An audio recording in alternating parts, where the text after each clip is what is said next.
Елімізде кәсіпкерлердің ұлттық палатасы құрылуы мүмкін. Осыған байланысты тиісті заң жобасы әзірленіп, премьер-министрдің орынбасары, өңірлік даму министрі Бақытжан Сағынтаев бүгін сол құжатты депутаттар назарына ұсынды. Ұлттық статусы бар құрылымды құрудағы басты мақсат шағын және орта бизнесті қолдау. Елдегі кәсіпкерліктің қарыштап қанат жаюына қолайлы жағдай жасау, деді Сағынтаев. Құжатта ауылдық жерлер мен моноқалалардағы бизнеске кешенді қолдау көрсету тетіктері айқындалған. Кәсіпкерліктің өрісін кеңейтудің пәрменді шараларға қамтылған жобаның негізгі міндеті бизнес қоғамдастықтарды бір арнаға шоғырландырып, олардың құқын қорғау.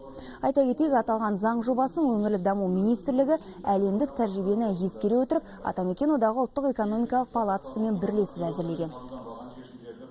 Бизнесті дамытудың жол картасы бойынша, жұмыспен қамтамасыз етудің 2020 жылғы картасы бойынша ауылдық жерде кәсіпкерлерді тартып жатырмыз. Оларға қаржылай көмек беріп жатырмыз. Егер де соларды қолдау жасайтын болса, кім барады? Атамекеннің ауданда бөлімшесі бар ма? Атамекен бүгін өзі облыстық жерлер енді құрылымын құрып жатыр. Ал ұлттық палата бүгін сол тек қана Астана, Алматы қаласында емес, тек қана облыстық орталықтарында емес, ол шағын қалаларға, моноқалаларға және аудан орталықтарына жетеді. Сол кезде ол әрбір кәсіпкерге, әрбір азаматқа өзінің көмегін беретін болады.